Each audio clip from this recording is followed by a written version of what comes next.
और हम सीधे रुख करते हैं इस वक्त एबीपी अस्मिता के संपादक, हम मेरे वरिष्ठ सहयोगी रौनक पटेल को आप देख रहे हैं हमारे साथ मौजूद है। सीधे रुख करते हैं रौनक का और जरा जानते हैं रौनक से कि अब सियासी तौर पर किस तरीके से इस खबर को देखा और समझा जाए जो अदालत से राहुल गांधी दोषी करार और 2 साल की राहुल गांधी को सजा सुनाई गई है, इसका सियासी असर क्या रहने वाला है? रौनक, देखिए, सियासी असर के पहले छोटा सा अपडेट दे देता हूँ। राहुल गांधी फिलहाल सूरत सर्किट हाउस पहुंचे हैं, वहां जो अपने वकील हैं उनके साथ चर्चा करें, क्योंकि उनको 30 दिन के अंदर सूरत की कोर्ट में अपील करनी है, साथ में खुद पेश भी होना है। अब बात सियासी, क्योंकि अलग अलग प्रदेशों का चुनाव भी आ रहा है और गुजरात बीजेपी के जो अध्यक्ष है CR पाटिल, उनका साफ बयान था कि राहुल गांधी देश के बाहर भी देश को बदनाम कर रहे हैं और बाकी कम्युनिटी को भी बदनाम कर रहे हैं। हालांकि जो मोदी कम्युनिटी है उनकी जनतादाद आबादी ज़्यादा नहीं है, लेकिन स्वाभाविक तौर पे सेंटिमेंट जुड़ा है। गुजराती कम्युनिटी है, मोट वणिक कम्युनिटी होती है और खुद प्रधानमंत्री भी उसी कम्युनिटी से आते हैं।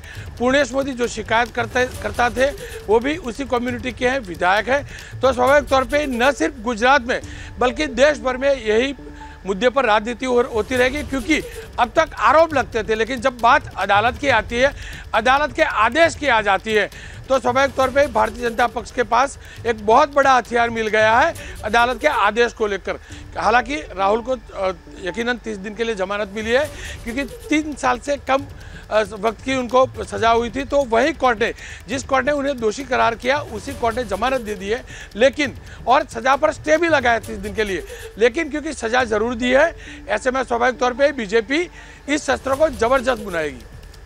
रौनक, मैं आपसे समझना चाहती हूं कि ये मोदी सरनेम को लेकर राहुल गांधी की तरफ से 2019 लोकसभा चुनाव में वो जो विवादित बयान दिया गया था, जिस पर आज अदालत ने राहुल को दोषी करार दिया और 2 साल की सजा सुनाई है, जरा उस बयान के बारे में बताइए और दर्शकों को यह भी बताइए किस तरीके से तब भी इस पूरे मामले को लेकर सियासत गरमाई थी। न सिर्फ गुजरात बल्कि बिहार तक हमने देखा था, वहां पर सुशील मोदी, उनकी तरफ से भी मामला दर्ज करा दिया गया था।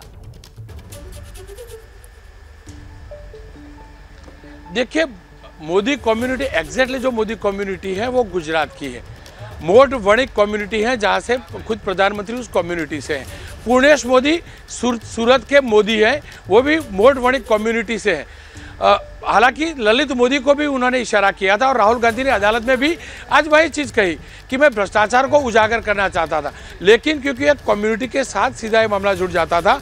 और 19 में आप जानते हैं कि 2014 और 2019 में बीजेपी का प्रधानमंत्री का चेहरा भी नरेंद्र मोदी थे और खुद पूर्णेश मोदी जो है वो मोदी कम्युनिटी के लोकल लीडर भी हैं। तो स्वाभाविक तौर पे सबसे पहला मामला सुशील मोदी से भी पहले अदालत में खुद पूर्णेश मोदी गए। पूर्णेश मोदी कानून को अच्छी तरह से जानते हैं, पूर्णेश मोदी एडवोकेट भी है, तो उन्होंने इस शब्द को पकड़ लिया और इस शब्द को लेकर कानूनी दांव शुरू किए थे। लेकिन रौनक, अब मैं सियासी तौर पर इस मामले को आगे समझना चाहती हूं कि किस तौर पर यह आगे बढ़ेगा, और वो महत्वपूर्ण इसलिए हो जाता है क्योंकि हम देखते आए किस तरीके से राहुल गांधी बार बार इस बात को दोहराते आए कि मैं राहुल सावरकर नहीं हूं, मैं कभी झुकता नहीं हूं, माफी नहीं मांगता हूं, मैं राहुल गांधी हूं। और ऐसे में आज भी अदालत में राहुल गांधी की तरफ से इस पूरे मामले को लेकर ना कोई खेद जताया गया, ना कोई माफी मांगी गई। और अब जो बयान कांग्रेस के नेताओं की तरफ से आ रहे हैं वो यही कि साहब अगर कोई मोदी का नाम भी ले लेगा तो मतलब कुल मिलाकर ये जो पूरी लड़ाई है वो भले ही शुरू मोदी सरनेम से हुई हो, लेकिन बनती अब राहुल वर्सेस पीएम मोदी नजर आ रही है। रौनक, उसमें कोई दो राय नहीं हो सकता है कि प्रधानमंत्री मोदी वर्सेस राहुल गांधी हो रहे हैं और 2024 के चुनाव भी आ रहे हैं, अन्य 3 स्टेट के चुनाव भी आ रहे हैं। तो स्वाभाविक तौर पे चुनावी मुद्दा यकीनन बनेगा, लेकिन गुजरात में सबसे ज़्यादा उसकी इफेक्ट होगी, क्योंकि गुजरात से खुद नरेंद्र मोदी आते हैं, याचिकाकर्ता पूर्णेश मोदी गुजरात से आते हैं। मोदी कम्युनिटी जो गुजरात में, आपको याद होगा इसी प्रकार से मणिशंकर अय्यर ने भी मोदी की कम्युनिटी को लेकर एक शब्द को यूज़ किया था और 2014 में और 2017 में गुजरात चुनाव में उसकी क्या इम्पैक्ट हुई थी, खास करके 2017 में ज़बरदस्त इम्पैक्ट हुई थी। तो स्वाभाविक तौर पर इस बयान का और अदालत के इस आदेश का चुनाव में जबरदस्त फर्क पड़ेगा। चुनावी अहम जानकारी आप दे रहे हैं, लगातार अपनी बातचीत को भी जारी रखेंगे। इस बीच आपको सुनवा देते हैं कांग्रेस नेता अधीर रंजन चौधरी ने क्या कुछ कहा है, क्या पूरी बात कही, किस तरह से निशाना साधा, आपको वो सुनवाते हैं। ये तो घिनौने साजिश है, राहुल गांधी की छवि को धूमिल करने के लिए घिनौने साजिश है। लेकिन एक बात कहना चाहते हैं राहुल गांधी जी डरपुक नहीं और डरने वाला नहीं और डरेंगे नहीं। और सर हिंदुस्तान में कोई कांग्रेस नहीं डरेंगे और मोदी और बीजेपी पार्टी डरे हुए हैं, इसलिए राहुल गांधी जी के बार बार उन पे हमला कर रहे हैं, बेबुनियाद तथ्यों पे, आधारहीन तथ्यों पे, निहायती झूठ इल्जाम पे। तो ये कांग्रेस की प्रतिक्रिया आप सुन रहे थे। जैसे ही घड़ी का काटा दोपहर 2:30 पे आए, बबीता जी का दिल सास बहू साजिश के लिए मचल जाए। और ये है इनकी बहू, पूरे दिन ऑफिस की टेंशन हो जाए गॉन जब ये करें अपना फेवरेट शो फ्री टाइम पे ऑन।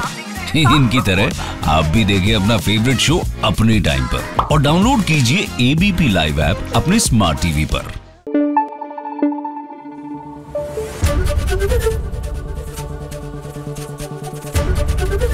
एबीपी न्यूज आपको रखे आगे।